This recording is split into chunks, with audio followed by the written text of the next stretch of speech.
Hi, everyone.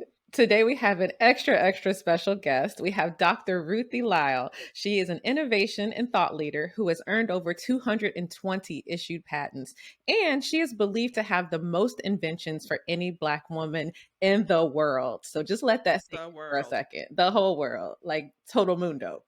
So the Mm. universe, the the universe, the universe. universe, the multiverse, all the verses. Oh, So she is from Roosevelt, Long Island, which has some unique characteristics that she can tell you about a little later. Her current position is a principal technical patent architect at NVIDIA, and she's also leading the diversity and inventorship effort. She went to Northeastern University, where she received a bachelor's in electrical engineering. She received her master's in electrophysics from NYU, her PhD in electrical engineering from NYU, and then even more recently, she earned an MS in technology commercialization at UT Austin School of Business. So she began her technical career at IBM. Side note, this is where I met her when I was an intern back in 2005. And she even she encouraged makes me. me feel old, y'all. Old is a state of mind. We are young, all of That's true. us. And she even encouraged me to work on a patent with her. And I really just appreciated that experience. After IBM, she transitioned to USAA, where she was there for about a decade.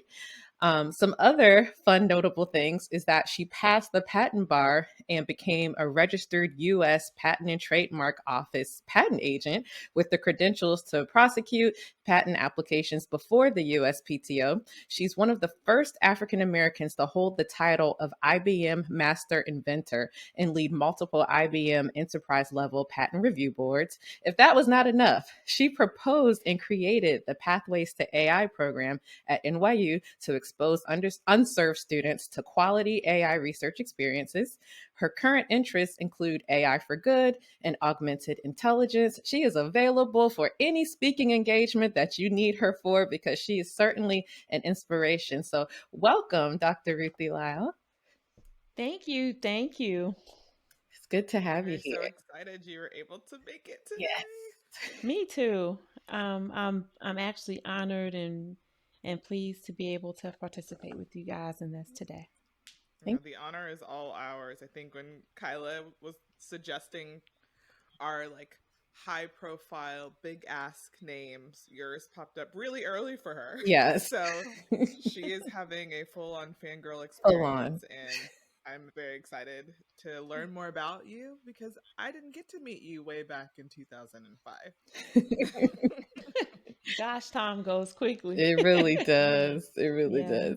does. But before we get to 2005, can you talk to us a bit about what it was like in Roosevelt, Long Island, especially growing up and, if you envisioned yourself on this path that you're currently on?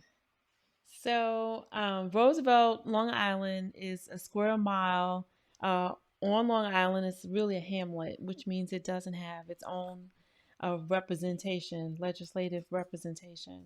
And my parents, in the 50s and 60s, my father was in the Air Force, was stationed on Long Island. So our family was really like a Southern family that's transplanted north. And we were just like so many other families where our parents were going north for better opportunities. And so that's, how I came to Roosevelt. When my parents moved there, it was a Jewish community and had great schools.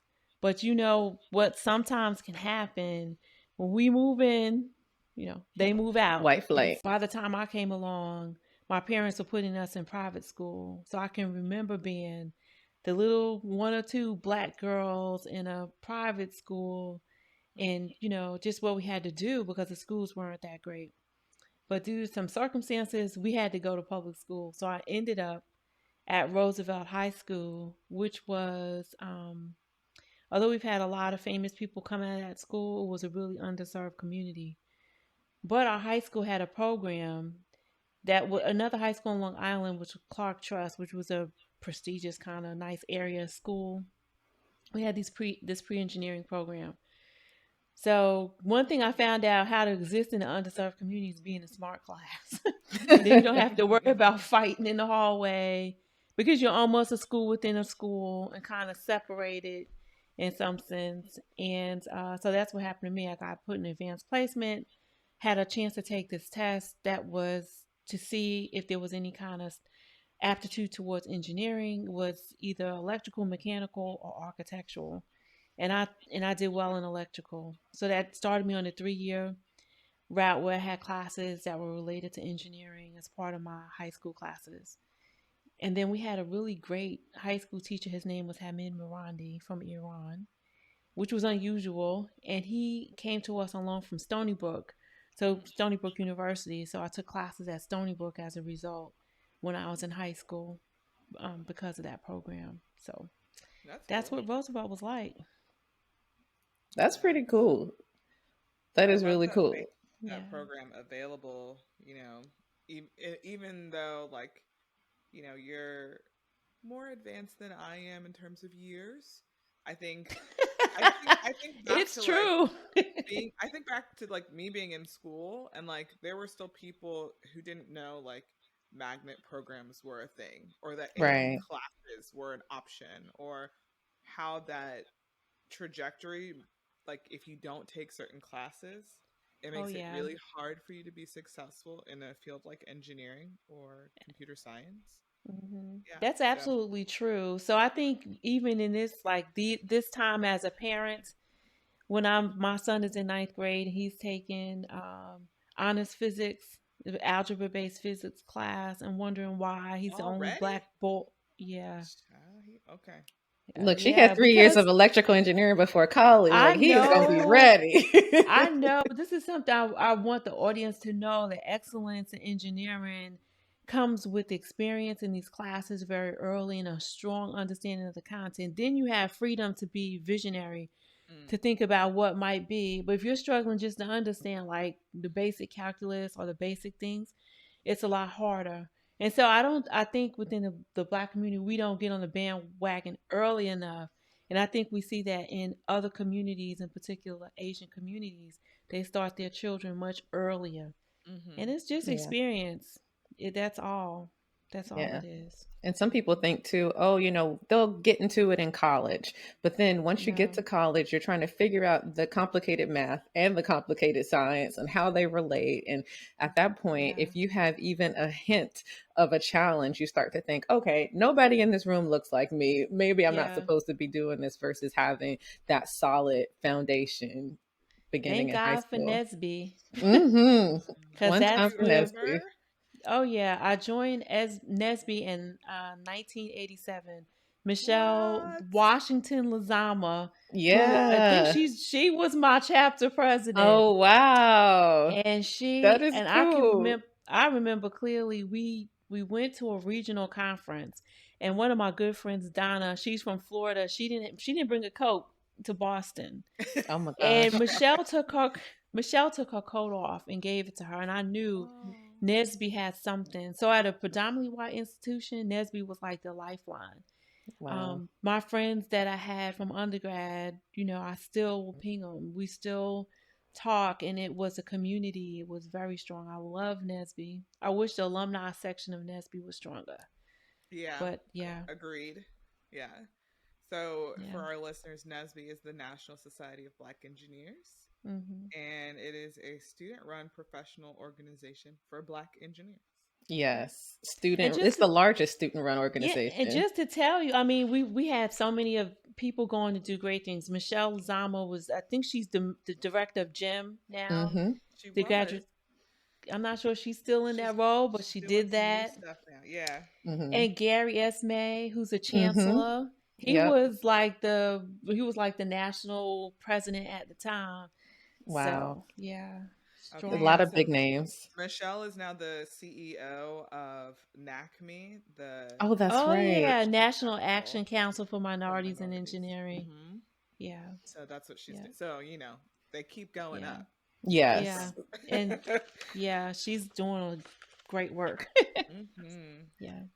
So you mentioned NYU and NSBE and having that community there, and so eventually you went on to get your master's. So did that group help encourage you to go to grad school, or were people? I actually joined NSBE at Northeastern in Boston. Oh, that's right. And I was very strong. That was like a community let's just say, the kind of community that helped each other get through, get out. And then I don't know, our class just did really well, and we for the first time had people in Eta Kappa Nu, the Electrical Engineering Honor Society. A school of 40,000, we didn't have like 2-3 people in it. It is something. Wow. But while I was at Northeastern, I had an opportunity. Two things. We had a black PhD in physics. I think he did particle physics on loan to us from IBM. IBM used to have this program they loan out folks to the university. His name was Daniel Smith. He was at the University of South Carolina in Orangeburg. I believe that's the name of the school. He left IBM after working with us. He realized he wanted to work with young people, but he ran these programs to bring us up in the different areas that we needed to be successful. And so when I think of somebody who really helped us as students, that role was significant. We had, sessions where we worked problems. I mean, we got together on Saturday and we just did problems. He created exams in advance for us to practice problems. Wow. And we did that, and it was, the good connection was, he was from Mississippi he has a Southern drawl, and he would tell us, you have to look at units, you have to derive, do not memorize. And I asked him, oh, where's your family from? I mean, because you're like so smart. You're the only black PhD in engineering, or he was actually in pure science, that I'd ever met. And he's like, I'm from Mississippi, and I, went to school in a one-room schoolhouse, and it's possible. And he went on to Howard. The second significant, wow. It is. Shout out to Dr. Daniel Smith. I hope he gets to hear this. Yes. And then when I got my senior year, I realized, like, in my shirt, it's all about God said electromagnetics, and I mean God specifically. I realized that was a class I was good in. So there was a professor, Philip Seraphim. He was Greek, and he would be in a lecture, and he would be deriving, and I'll just be like, oh, and just like start like deriving with him, like, oh, this is the next step. And I don't know where that came from. God had to give that. Wow. And he said to me, you should consider graduate school. And so I looked at several schools, and I said, well, I don't know. I had said coming in after my first year, I'm going to try to get this undergrad degree and get out of here, get me a job, and make me some money. Right. Forget this. This is too much stress.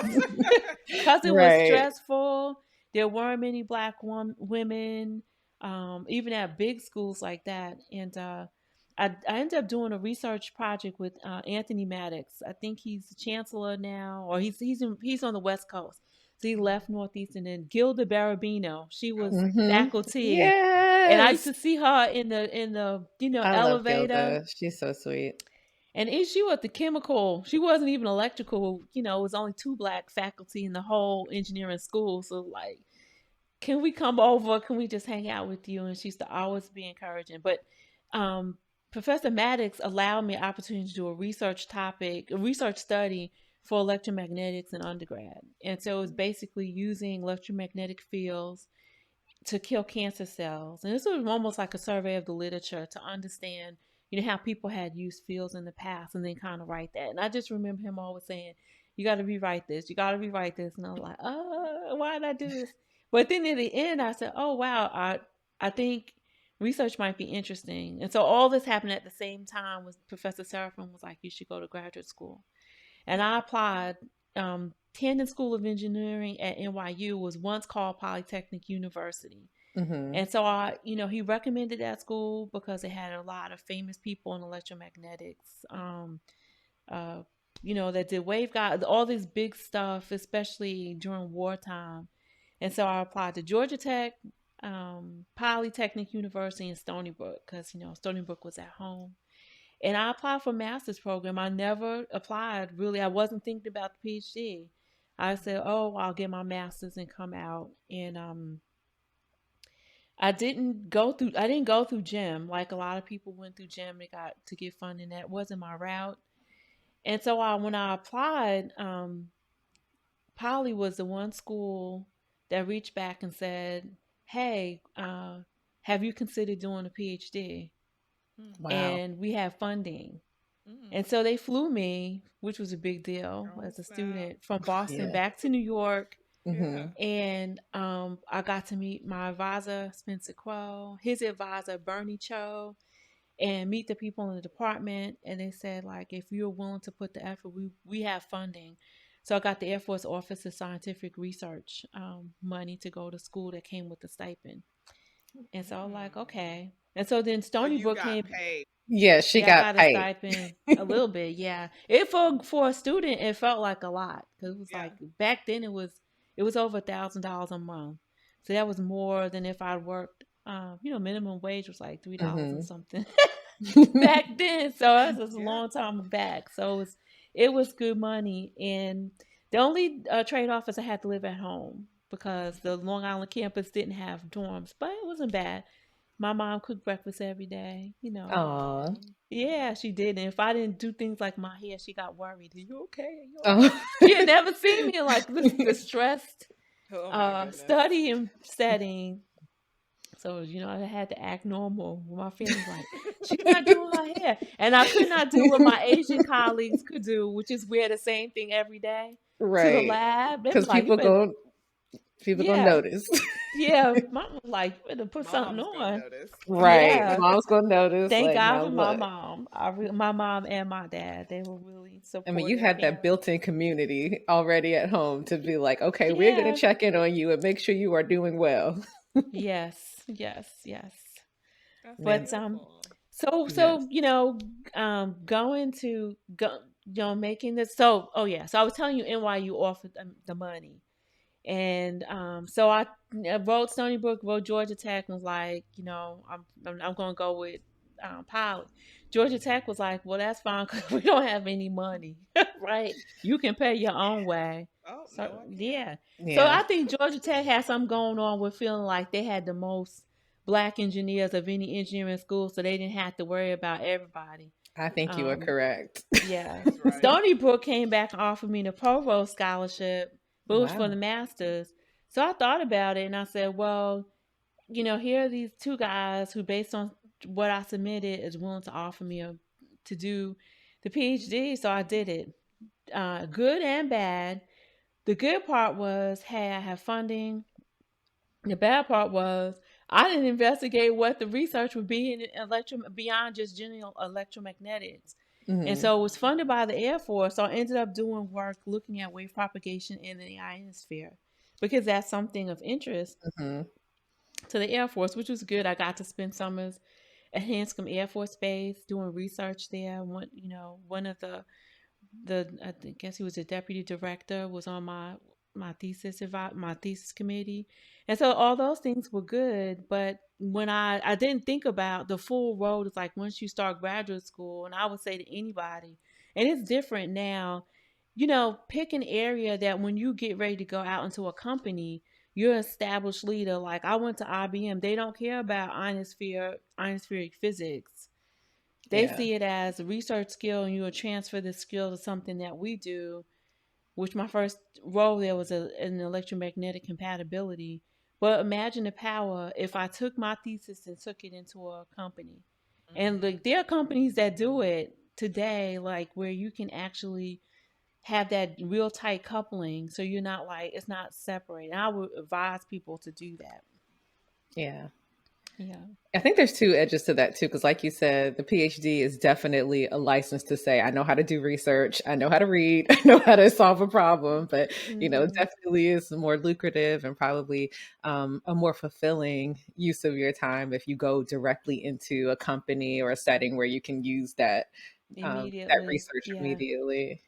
Yeah. That is cool. So it sounds like I'm just in awe that you had this one professor who was like, you know what, you need to do grad school. And they said, hey, not just master's, PhD, because you usually don't hear that story. We usually hear the reverse where people apply for PhD and then they're told, you Yeah. can do a master's and we'll Yeah. see. So I think that's pretty common, that people are told, like, Well, you know what? well, we'll find out if you actually have these skills or not. Wow. yeah. I think so being at a predominantly white institution, right? The professors, even though like I did the research, he was an African American professor, but the professor who said I think you should go to graduate school, he was Greek. He was, not like the normal, American white person. Yeah. So maybe he didn't see me the same way. And then my advisor is from Taiwan, and so was his advisor. He passed away, Bernie Cho. Um, they're both from Taiwan, so maybe they didn't see me like maybe someone else in a white institution might. And so Yeah. Like they all might be along, free from all that American-based bias and bias, predisposed beliefs yeah. about Black people. And they're like, look, I Even see an my high awesome school researcher. teacher, even my high school Mhm. teacher from Iran, who was like, "Oh, you should do stuff at Stony Brook," even though he knew we were in an underserved school, and that school lost him because they wanted him Mhm. to go get teacher certification, and he was producing all of his students were either going to law school. I mean, they were high Wow. achievers. It's like, how do we see? We have to know how to have a balance between certification and actual demonstrated excellence. Yeah. Right. But yeah, so my path was influenced by people who were non-Americans. I guess I never thought about it until this moment. That That's is very amazing. interesting. Yeah, Mm. you were in New York, right? And Yeah. it's a melting pot of different cultures and identities, and I think you typically hear the negative side of that, right? And not the positive side of that. In your case, it worked very much so in your favor to get you Right. Yeah. through higher education, the pinnacle of higher education, as people would call it. Yeah. But I think, I'm listening to you say all these really technical terms about electromagnetics, and I think I would want to know, like, if you could explain some of that so that we have an idea of, like, really what you were doing while you Yep. were in school. So these Explain the equations shirt. relate. So this is a set of coupled partial differential equations. They're Okay. If partial you're watching. because they're right. Um, they have changed with respect to position and time, and so that's why they're partial. So it's part, but the whole lot. So for me, one thing that was exciting is to notice that God put certain things, established certain things in our universe, and we just observe them. If you have an electric charge, the charge will have a field that emanates from it. And if you bring another charge into vicinity, they will, if they're alike, they will repel. If they're different, they will attract. And so, this whole notion of a charge creating a field, and these charges can be displaced with respect to time, and they can form a current when you have a certain environment potential set up. So, you can have a circuit, you can have current flowing. So for me, when I took electromagnetics, this notion of there are these fields, they're coupled, magnetic and electric fields are can be coupled, and we can do things with this behavior that we observe. Like we can transmit a signal through an antenna, um, where and we can have back in the day, you used to have the antenna tower where it would just send signal, and there's a radiation pattern, and we can have a receiver and actually receive content. And then there's a whole level of communication, like FM, AM, that can go on top of that. And so I always thought that was exciting. When as a little girl, and I used to go through the tunnels in New York, we have, you listen to the WBLS, that's like the Mhm. station, and you're driving through, you go through the Midtown Tunnel, will cut off. Mhm. Why do you lose the signal? There's a the signal propagates to a point, and there's a cutoff frequency that's determined by the size of the tunnel, and it goes off. These things are naturally occurring. God put these in the universe, and man has learned how to understand electromagnetic and use it to our betterment.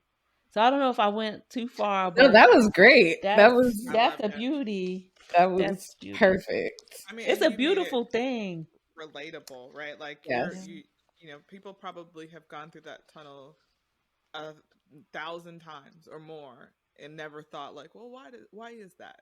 Right. Mm-hmm. Right? And Or oh they yeah, thought, there why are is that? And then they were like, who cares? But you're right. like, no, I Yeah. want to know. I want to investigate. Yes, it's That's a sign of a interesting. researcher. Uh-oh. Absolutely. That is. Like when something happens and you can't just let it go, right? Like you got to know more. Right. That means you want to be a researcher. Right. So speaking of, before we transition to your technical role, you mentioned that you had like a really great community in undergrad. Did you have that same sort of community in grad school? I know. No. So it depends on how you look at it. So I am the first African American woman to earn a PhD from Polytechnic University. I don't even know if anyone has come behind me. And so Wow. that school was established in 1864. We merged with NYU, and it's in New York, where there Like, are how Black are y'all people. not finding Black people? I mean, so I went from an environment where everyone was like my age. We had a good number of men and women, to an environment where I was the only one. My advisor and most of the students in the electrical engineering program were Asian. They were from either China, Taiwan, Korea. They were just, and it was one other woman. I think she was from Taiwan, and she was older than me. So the good thing about graduate school is I was able to be at home, and I had my church at home. And then I had, even though I had lost some contact with some friends from high school, I still had a new people. So it was a total different environment. And that's the one thing I would say is not the best, because that's the time when you're trying to meet your husband, you're trying to Yeah. Figure laughing. out these next Yeah, steps. girl. It's real. I It's can't. real. I That's went to serious. IBM because when I interviewed, when I interviewed, I went to Yorktown, which is IBM Hmm. Research, and I had an opportunity to join a group there. But when I came to Raleigh, North Carolina, which I'm still in North Carolina now, it was a big site, 15,000 people. I saw a field, I saw basketball and softball, and I said, if they're gonna be men, it's gonna be here because they're gonna play sports. I took I said, I went straight through. I know I want to be married, and I know I want an African American. I actually wanted a Southern guy because my father is Southern, and this was the best chance. It worked out for me too, because I met my husband at Yep. IBM through his cousin. That is great. That is, I So mean, you got to be strategic. Like, you can't be in yeah, the desert can't play and looking for around. water. Go where the water is. Yes. Mm-hmm. I Absolutely. definitely understand you with that So, part. but so back to the original question. So no, there was no. We didn't have. Nesby had some undergrad students, and Hmm. so it was hard to kind of relate because it's a different phase. But Mm-hmm. no, it was not the same environment. That's why I was like, I wish the alumni version of Nesby was stronger, because I should have been Yeah. in a Nesby alumni. But yeah, But hey, you persisted. So for me, I needed yeah. community. Like, I don't know how I would have thrived, in grad school without, like, even though in computer science there were a few of us, like, all of the engineering PhD students kind of banded together, and then we're all together. It looks like there's a bunch of us. So yeah, I don't know what I would have done. So kudos to you, because I don't know what I would have done. But you mentioned you transitioned to IBM in North Carolina. So how was that first role, or those first sets of roles? Did that community part actually happen for you? Well, so Nesby gets some more love, because we had a big group here. And before Hmm. I came, I tried to reach out to the alumni group, and maybe like over 100 people in Wow. Nesby. And so I took a board position. It helped me build a network. Those people are still my friends today. So we did lots of events at local schools, and we worked with different groups like the Black doctors and the Black lawyers. We did Christmas events and things like that. So in that sense, it helped me get started, to build a network here. Are And you I Awesome. like forgot. extroverted, or Mm, would you say you're not really? I'm very comfortable with me, and Okay. so, but I'm the kind of person, I click with you or I don't. Mm. And luckily, I have some people I click with. But I'm a real easygoing.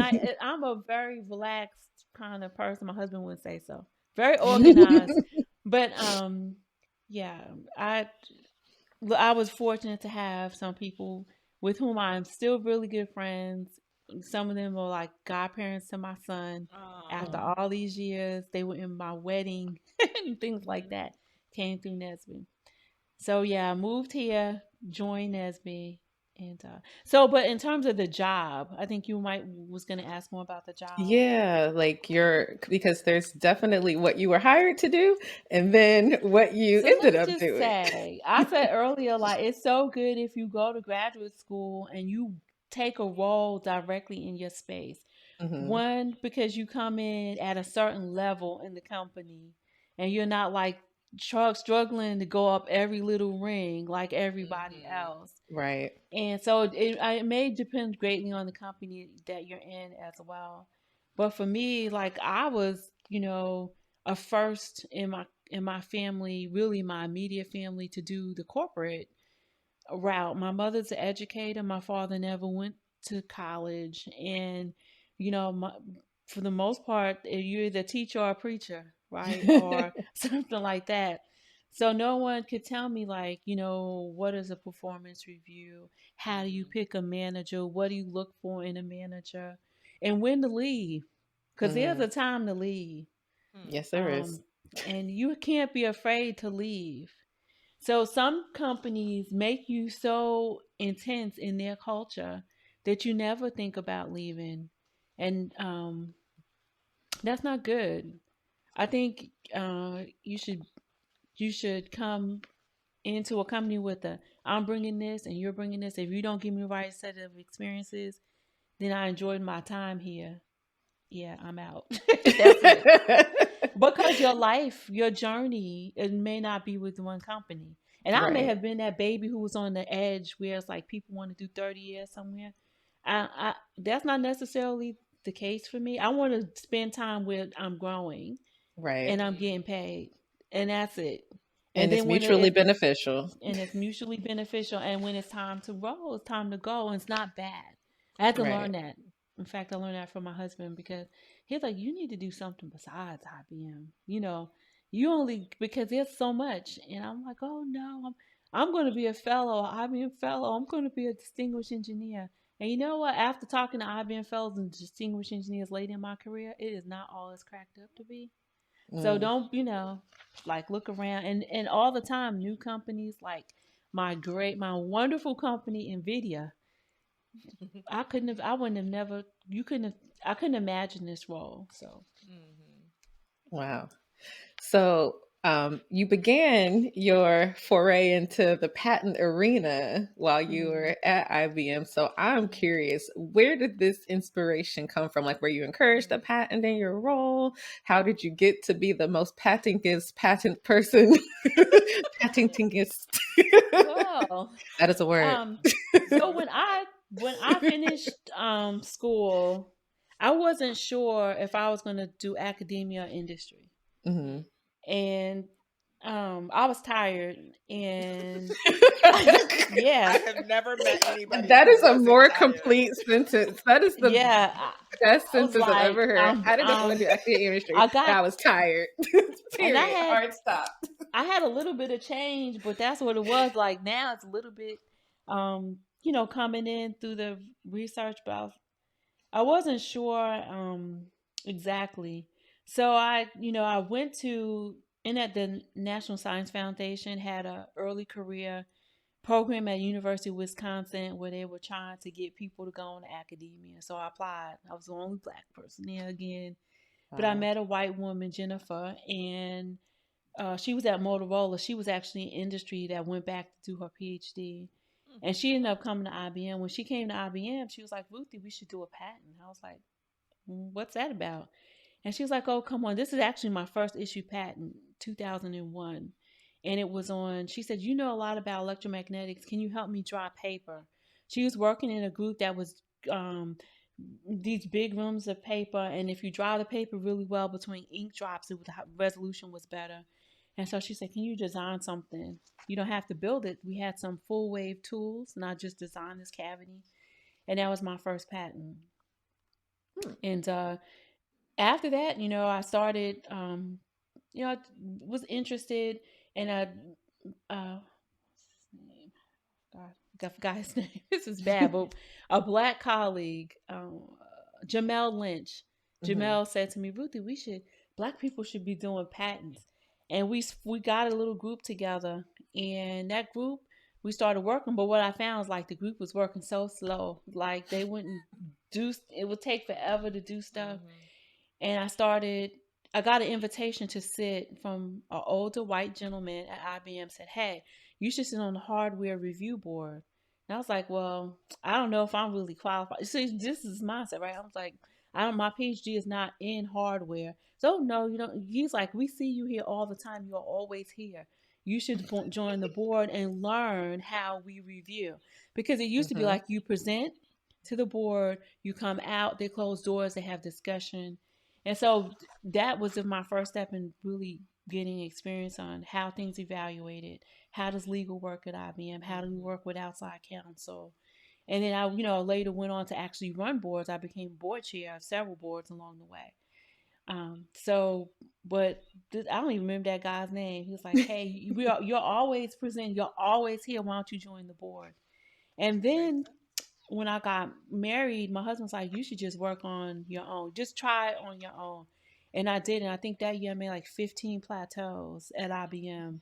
Because like she was just issuing them out the gate. I was like working. Her desk was full of Ruthie Lyle, patentingest patent person in the world. Then she beat herself, and then she beat her own record. Like just all of these awards. It had two appeals. One, I was in a job that wasn't a research job, so I really was like learning how to do stuff to ship products, but I wasn't like growing and learning about new technologies. So I realized I was emerging technology junkie. That's what I call myself. I started reading MIT Innovation, certain periodicals I read every day. And I started, but with the patents allowed me to do that, even though my role wasn't big enough. And so I started doing that, and it also helped because for PhDs, like you want to publish, and I hadn't had a journal or conference article. We did a few things, a few conference presentations on EMC, but no like journal articles and stuff. So for me, it was good. It allowed me to learn, and they gave you money every time you gave an idea that got filed. So I remember one year it was. I just have to interject real quick because we're talking about patents and lawyers and new technologies. So for people who are listening, could you tell us what a patent really is? What is that? Oh, okay. So a patent is so when the Constitution was formed, there was insight to wanting to encourage innovation and research. So if you spend a lot of money on research and innovation and you have no way to protect it, meaning like I come up with this great idea and someone else just opens shops and starts doing it, it's a problem. So a patent was a legal way to not give you the right to prevent others from using, selling, or doing your invention for a set term, which is usually 20 years. So it gave you a monopoly. And so this monopoly was intended to encourage people to invest in research and to be innovative because you could have some protection for whatever you came up with. The patent itself is a document that captures through the specification and the claims some inventive idea. It's novel, it's non-obvious, and it's useful. So you can't patent like a bomb. You have to patent something that's useful. And so a lawyer who has taken the patent examination with USPTO is what you need to do. The patent bar, it's called, to be able to prosecute, to be able to work with the USPTO on any idea, either write the idea up or take it through the process, the dance that you do with the patent office to get an issued asset that you can use. So the legal part is like the lawyers or the people who draft the idea. They look at the claim. The claim is the boundary around what you really are trying to protect. If you go to court, the claim is what's going to, be the thing that people consider. So that's how the legal, technical, and even, I guess, societal, because it's in our laws, all come together. Because without it, people would say, well, if I do this and spend $1 million, someone's just going to steal it. Right. So now the onus is on you to figure out what's patentable, to go seek patent protection, and to keep your patent asset maintained, like pay your fees with USPTO. Thank you. Thank you. Yeah, Yeah. you're So welcome. what do you wish that more people knew about the patent process or about patenting in general? Because you don't see a whole lot of people who look like us putting things out. So what do you wish that people Yeah. knew? So that ties into like some of the work at NVIDIA and diversity Hmm. inventorship. First, I wish people realize that different perspectives are so valuable in patents, because in technology development in general, different perspectives are needed. We need women's perspectives, we need minorities' perspectives, we need different views. The way we see the world is uniquely impacted on the lens or our career, our journey, our experience. So I might see a problem someone else doesn't see, um, because they don't have that experience or cultural relevance that I have. So that's the first thing. I would want people to know that to have a patent is not a unachievable. It is something, if you're in an innovative space, if you learn how to look for and spot ideas, you can start to see or try to capture those ideas. I recommend, the patent process is expensive, that people in their current role be involved in the patent program in your company, if nothing else but to gain experience on the process of disclosing the idea, pitching the idea, getting the idea that the company supports it and wants to go file it, and then working with outside counsel to do that, and then working through the office actions as you take it to the end to try to get the issue asset. And then even a step further, taking that asset and really using it in a as a valuable asset. Either you have a if you're in a company, now you have an asset maybe the company can license, or they can assign it, they can sell it. Or if you want to do a startup, you have something that, analysts will look and say, hey, we'll give you some money. You have some real asset. So I would want people to know that. And I want people to know that we didn't like, although I have a lot, there are women who, black women who, who invented before me. And I didn't prep this question, but the woman who created the first sanitary napkin was a person of color. She was an African American woman and saw a need. And if you, like, when I give talks, I often talk about her because the market for personal products in that space is huge. The value of that market, but unfortunately, she's not getting any revenue. But Wow. so I just want you to know, like, it's not unachievable, it's doable. And it's something that if you're in a company, find out about your patent program in your company and let that be the first step to learn it. If you're in the university, go to your technology transfer office and figure out how you can learn more for free before you have to pay Yes. an outside counsel to help you. I So think the thing you that was, oh, go ahead, go Jeremy. ahead, Kyla. Go ahead. I was going to say, I think the thing about the whole process that was the most insightful that you told me was that you don't have to actually build or make the thing in Correct. order to have a patent on it. And I was like, oh, wow, I can Yeah. just imagine and write down how it Well, would happen and have right. a It ha- logical set of steps for how it would happen. yes. You remember, gosh, that's I do. really I good. remember exactly what we wrote You up too. I won't mention it here just in case Oh, somebody. it's 2005. It's But I don't I okay. don't think it Remind went me. through. I don't know, because I was still, Okay. again, 21, maybe even 20 at the time. I'm like, I don't know words, but I remember it was something, it was really cold at IBM, and it was something to like make the like the way the fans blow out hot air out of the sides, blow up through the keyboard to keep your hands warm as you Oh were my God, I typing. remember that.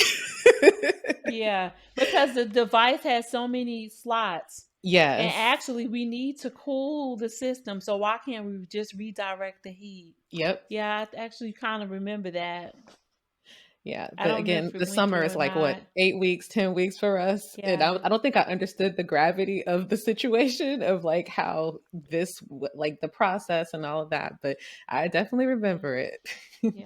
Yeah. But you were like, we don't have to make it. We can just. I was like, No, oh, that's the thing. It's oh. like, you can show it has to be reducible to practice. So you can't say something like you're going to walk on water without saying how it's going to work. Right. Unless the Lord going to help you, you're not going to do Exactly.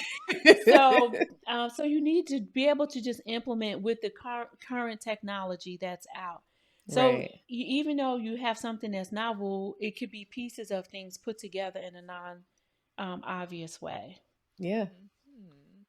So my question is about, just you actually. So you passed the patent bar. Are you an attorney? Like we didn't talk about you going to law school. And so, most of the people who I know who worked or who are affiliated with like the patent office are people who got law degrees. But I know there are some who don't. So Right. could you talk about that? Oh, absolutely. So I think a lot of people may not be aware that you do not, um, to become a patent agent, you don't have to go to law school. You do pass the same bar that the attorney passes in the patent space. They take a regular bar and then they take this patent bar to become a patent attorney. But there are like some requirements if you're a computer science or engineering background or math you can sit for. So they do have some requirements, like you have to have a certain amount of course load or have a degree, like an Mm-hmm. undergraduate degree. And if you have that, you can sit for it and become an agent. And then you could put a shingle out if you want to run your own business and write applications for people. That's one option. But for you can. You do not have to go to law school. Now, if you want to litigate, you want to go to court, and you want to argue if this infringing, not infringing, then you need to be a lawyer. Yeah. And so, but there's a different amount of time committed to going to Mm-hmm. law school than it is to taking the patent bar. And so, Okay. salaries could be different, a little bit different too. But um, my friend uh, has a program. I like to plug his program, Yeah, so go I'm gonna for have it. to edit because I have to look his That's fine. program Robin, up. do you mind editing here? And I'll put it in the Uh, show notes too at the bottom. I'm gonna file okay, my nails. so let me go back to the screen. I lost y'all. And I'm gonna plug his thing. Come on, don't mess up. Okay. So I have a friend who has a program. He started it.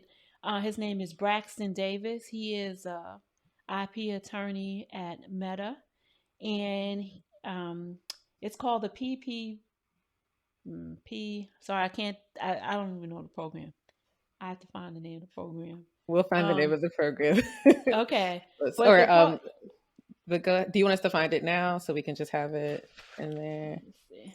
And it's so funny because I'm working with Meta to defend a patent or Oh to. wow.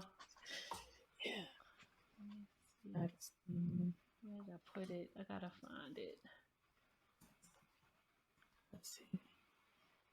And I really like the program. I'm gonna tell you why. Oh, I think I found him. Braxton K. Davis. Yes. PPP inaugural, and now I have to press the button so it can tell me the rest of the words. Okay. So Let's, I don't know if this is gonna be edited, but just going back, it I will like be to. edited. Okay, I like to tell everyone about one of my friends, Braxton Davis, who saw the need to have more diversity in the patent profession.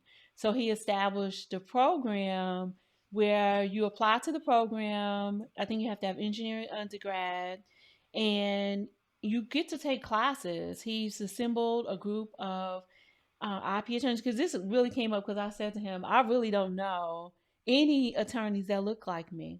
And he was like, we got to fix that. See, when he told me about the program, I was like, I'd like to audit the program. He was like, well, I don't think you need the program. But I was like, I get so much joy. Like I attend the sessions. They're like, he has classes that are taught by both outside counsel and inside counsel. Meaning like people at companies and people at law firms. They take you through claim drafting, office action, the things that a person would do. It's a competitive program. You apply, and I think he had the first graduating class last year, and then he uses his network to place people. Mm, Wow. that's And amazing. these are six-figure jobs that he places people. So it's stringent, And he's hard on the folks, like in demand of your time to really do the things to make the program, our graduates successful, his graduates successful. But that's just an example of the need to have more diversity in the patent practice. Pipeline. Yeah, Yes. It people literally who are said, on the other side, who are capturing the ideas and working with inventors, and we need both. We need inventors, we Yeah. need practitioners, and then we need people take these ideas that they have and go do some startups. But that's a different topic.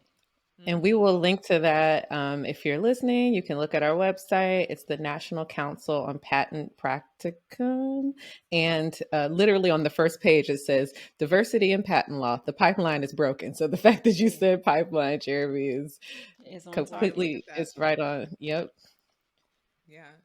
I want to know more about what you're doing at NVIDIA today. Like what do you do? So first, I have to say I'm blessed to be at a company like NVIDIA, and I do not say that lightly. I was at USAA after leaving IBM. I went to USAA, and I helped establish their patent practice in the chief technology office. You know, there was no one that was saying like there are things we were doing. Like they had some patents because they had innovation lab, but there was no one that was like trying to organize this and align this with things that are coming out the business. And we had they hired a VP who was African American woman who was running that team, and she was great to work with. And I did that, and I actually, you know, when NVIDIA came along, like I wasn't looking. Mm-hmm. Um, I, you know, the manager that hired me in, who he was, I had Chuck Oakes was the best manager besides my current manager, but Chuck Oakes was the best manager I ever had. And when I interviewed and went to USAA, met him. He was like a real Texan. He had on big hats, cowboy cowboy boots, and jeans. But he was a Wow. man. He was a Christian. He was a man of God, and he was like, you know, very supportive in the interview process. I was one of the first people that USA hired to work remotely. I never lived in San Wow. Antonio. I flew. So he was like, "Are you willing to fly?" And I was like, "Yes." I came at least once a quarter as big projects came up. But I had been working at remote for IBM for a long time, and my managers were remote, so I was very good at that. And he had passed away, retired and passed Mm. away, and so I had a new manager. wasn't as good as Chuck. Um, he was a challenge, you know. And then my last manager, I had some good managers in between. But one day I got a call from a recruiter, and she was like, "I'm from NVIDIA." And I was like, "Tell me what the role is." And she said, "Oh no, this is not that." I'm paraphrasing. This is not that kind of party. She said, "I want to know you." And Mm. I was Wow. like, "What?" You know? Interesting. Yeah, it's different, Tell very me different. more. Right. And Right. she asked me about myself, about my family, about my aspirations. What am I doing at USA? So I think NVIDIA is a place for you. Mm. And so there was no specific role. She reached within the company and got visibility for me at NVIDIA. And then it came down to really considering going or not. And I took that role. They created this role for me. I worked with my mentor, my mentor from IBM. I don't want to say his name publicly, but Wow. he was That's a black cool. vice president who had retired, and I stayed in touch with him for over the years. I'm still in touch with him. We went through some vetting processes. I met my manager, and by now I could tell, like I thought he would be a good manager, and he really is. So my role there is I sit in legal, but and mostly everyone else is they are attorneys, patent attorneys. But I also work out with engineering and research. So I have the unique opportunity to talk with them and collaborate, like, and understanding the work that they're doing, which the attorneys do too. But I think being an inventor, being a PhD in a technical area, and being a patent agent was a unique combination. So Yeah. that's my role: bridge the gap between engineering and legal. Look for, use my inventive side to help the other people who have things see unique combinations of the technologies. They may think about patenting just straight something, but like I think one thing I've been challenged is to think about how can we combine these things or look at this thing in a fresh new way. So that's my role. And the thing I love about the company is like you can do things beyond your role. So the pathway to AI, that program was an idea that I had when all that stuff happened at Google with Tim New and all the Mm-hmm. things she was going through. I realized even at these companies that have AIs, like there's not a lot of people who are actually working who understand like how machine learning works. I mean, because Stanford is Right. like the top school. If you didn't go to Stanford or UC Berkeley, you may not have had that experience. So I had the idea of why don't we try to take our technical talent, people who are already within the company, who and create a program that they can gain some real world experience. So the notion was we have unlatent talent that we can take and do something, help them to get some exposure and figure out if they could, if machine learning or AI would be a path for them at NVIDIA, not somewhere else, at our Mm. company. It's very targeted and Yeah, it directed. was very targeted. And so I reached out to our diversity and belonging lead and was like, hey, I want to try a pilot. So we did pilot the program. And what we did was we worked across the business to find projects, the real world projects. And we said it would be a tiered approach that we would do a match between a mentee and a mentor. And the tier could be like if you have a certain set of skills, your experience in the program might be heightened. You might actually work on the actual product. If you don't have as much experience, well, you take some classes in the beginning. You have somebody to talk to about the classes, and you might just learn by attending work meetings where you understand how the different components of the business work together to deliver something.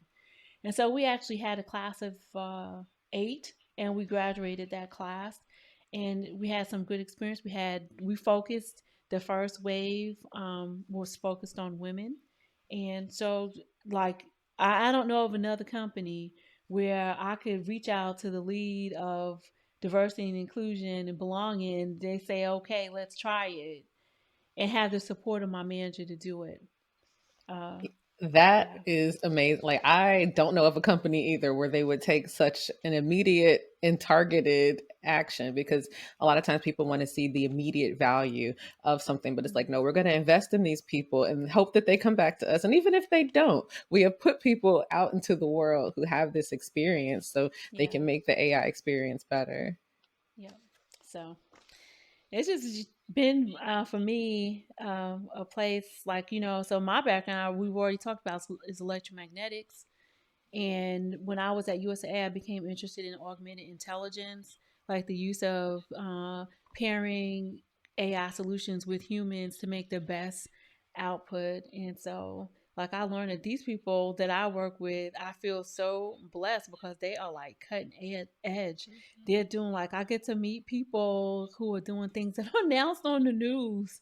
I'm Wow. like, Yeah. wow. And they're just was like people are so collaborative. It's a very collaborative environment, very like open to solving hard problems, not being afraid to fail, but fail quickly, and to not repeat things by through collaboration. Make sure that like everyone is aware of what's happening. We have this thing called a top five, where I read top five from both uh, very very senior people and very junior people, and you learn a lot. Yeah. Well, Kyla and I have our connection with NVIDIA too, being where our day jobs are from. One of the co-founders of NVIDIA is a graduate from the university where we work. So Yeah. Oh, he's donated quite a bit of money to. Yes. Jensen. No, Jensen. No. no. Which can you say? Okay, it sounds like you might not be able to say, so let's keep going. Yeah, we don't want to, have We don't any want to put Okay. them out conflicts of interest, there. but Right. I That's will say true. that, we do have a lot of support for AI at our university where it's been Yeah. like transformative for us. They want to be known as a place where AI is integrated across all disciplines. Yes. And And we've it's both really been involved in cool. efforts towards that direction at the It's really cool university. to watch it happen, right? Yeah. Like you're saying, these Yeah. things are on the news, and a lot of it is because companies like Nvidia are genuinely invested in seeing AI be something that people understand, not just interact with every day and It's have no idea that they're actually doing it. yeah. Right. We are But on like the verge, like right now, our kids will live in a different world Oh, for than sure. what we live in. AI is in lots of things. hmm It's doing lots of things for the good or the bad. It's here and has a lot of potential. And so like I'd love to see, you know, the broad community participate in this change, this shift that's happening. So, Yeah, there's a whole push for explainable AI, which I oh yeah. think is amazing because Yeah. so many times I listen to a lot of podcasts and like so many times people will start off with the topic. Like I was literally listening to one today where they were talking about using intelligent agents to help de-escalate problems with the police. And somehow the host turned that into robots are going to have guns and kill people. And I'm like, that's not even what that Yeah. is. So there's Yeah. so much misinformation, and the movies did a really good job of entertaining us Oh, about yeah. AI, but also misinforming You the gotta love Will community. Smith Oh, and yeah. I I know. Robot. If I could shake Will Smith's neck about iRobot, because it's like Yeah. it's like nobody needs to think about these sentient agents turning on Oh, them they're because that's coming after always the us. Yeah. conversation. Like, Yeah. Or we need to turn it around and say, hey, let's get involved on the ground floor so we can shape Right. a more diplomatic and equitable society for everybody. exactly, Mm-hmm. Yeah. exactly. Yeah. My claim to fame with AI is that, well, I always tell people on this podcast I'm a fake computer scientist. Jeremy always But denies her computer science Come on involvement, over but to the she wild is. but side. Oh, she's but then here. She's here. I'm there. Like I have NSF funding that's about She's a computer AI, and scientist. Everyone but knows her in the it's fake. CS community. She's pretending. But I do love that, I am in a place where it's like I get to learn about these things, right? And then I get to go into middle school classrooms and talk about it, right? Like, Hmm. let's talk about how this relates to you, or talk with teachers about Yeah. how they can integrate it into their curriculum. Because if we don't start with the babies, and Yes. get them informed now, it's going to be really, really hard for us to be able to ensure that we have the workforce we need, Yeah. um, Absolutely. for where we're headed. Absolutely. Yeah. Yeah. I agree. So you mentioned I don't know either, but it's a good landing place. But you mentioned that your role here, you get to transition into things that are more in line with like your creative side and more artistic side. So can you talk about how you get to pull on those skills more now? Well, I mean, I'm still writing patents. I'm still involved in learning. And the creative side, I guess, at work would be trying to figure out how to learn, how to relay, how to pitch in this new environment. Like, because you have to, you can see something that's novel, but seeing how it fits. Like everything that's patentable, you don't go after because it's expensive. So Mm, one thing when you have to be creative of how you see how it fits or might fit and what might be the value. But in speaking about creativity in general, I describe myself here as an emerging technology junkie, which is true because I do like to read and learn and try things and sandbox stuff. But I also have a creative side, which I didn't know. Um, uh, that's not techy per se. we When still want to I hear about it.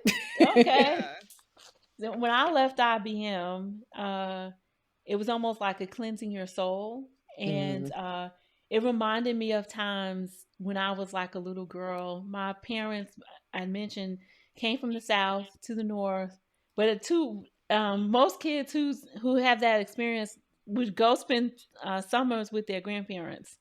So Hmm. they send you down and you learn the culture, the Southern culture. And I remember spending time my father's a family. We owned a farm. We owned a farm in Tennessee, and I would go. Besides not being able to watch any kind of TV I want to watch, and whenever I want to watch, or do it, or turn the air conditioner on for a long period of Oh time, they man. were like, "Go sit outside, get you a glass of water." Oh Um, no.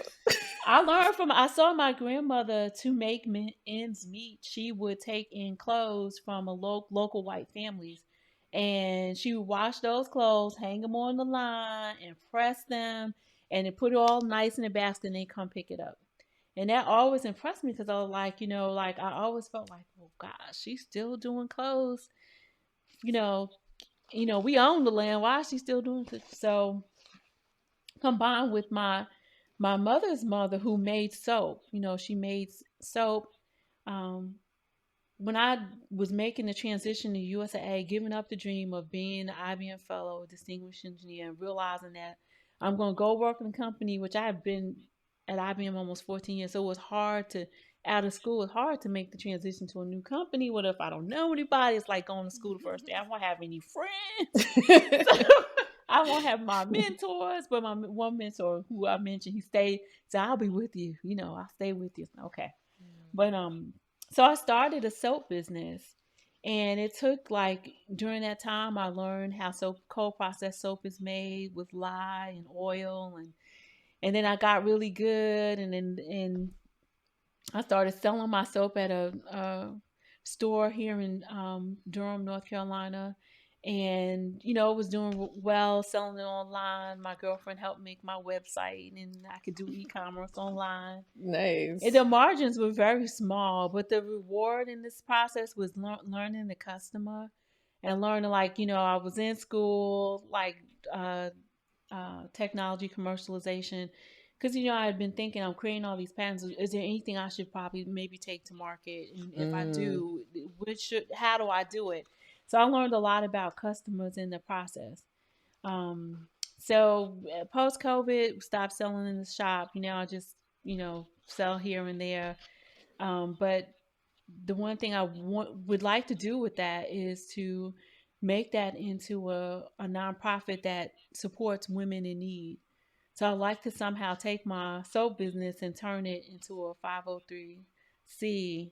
And so if there's anyone out here who knows how to do that, who has an interest in looking for a Black person or Black woman to partner with, I'd like to do that. That's something I'd like to do from the creative side. That's pretty cool.